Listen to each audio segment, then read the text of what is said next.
seemingly happy newlywed couple Karla and Paul Bernardo hide dark secrets in their Toronto home. Paul and Karla are responsible for the sexual assault and murder of at least 3 young girls. One of the victims was Karla's younger sister Tammy.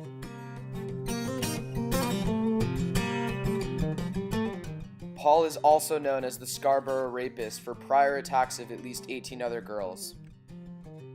But what could be the cause of such sadistic impulses from such a normal-looking couple? The compulsion to do such horrible things to women is rooted in Paul Bernardo's dysfunctional childhood.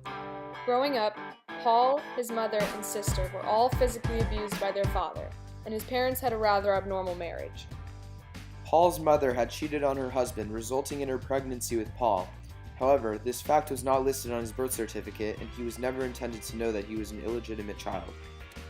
Later on, his father began to experience legal consequences as it was discovered that he had molested and sexually abused multiple young girls, including Paul's sister. Despite the emotional trauma brought on by the truth coming out about Paul's illegitimate birth, he maintained perfect social appearance and even got good grades at the University of Toronto. However, to support his demanding new lifestyle, he began earning enormous sums of money through scamming, trafficking, and stealing. It was around this time Bernardo began to display signs of sociopathic behavior when he started torturing animals. Meanwhile, because of his mother's infidelity and his father's disgusting sexual perversions, Paul despised his parents, and his attitude towards women in particular became much worse. And that's when Paul Bernardo met Karla Homolka. The two hit it off immediately and were married within only months of meeting. Karla was raised in a healthy middle-class family with no abuse whatsoever and no abnormalities. Her naiveness left her vulnerable to becoming the perfect playmate for Paul Bernardo. Paul was physically and verbally abusive towards Karla, which is believed to be the reason why she assisted him in these disturbing crimes.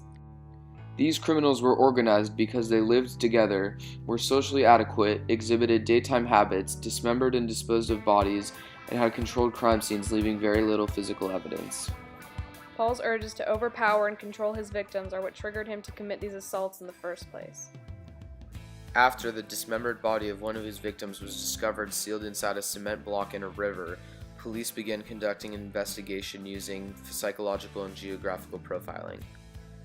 The authorities used geographical profiling to determine the perpetrator likely lived just outside the Toronto area, in a town of Scarborough where the rapes, kidnappings, and murders were all taking place. After this discovery occurred, suspicions were led straight towards the Bernardos, who were then taken into custody and convicted of these crimes. It is important to note that Paul Bernardo scored a 35 out of 40 on the psychopathy checklist, a psychological assessment tool used to assess the presence of psychopathy in individuals.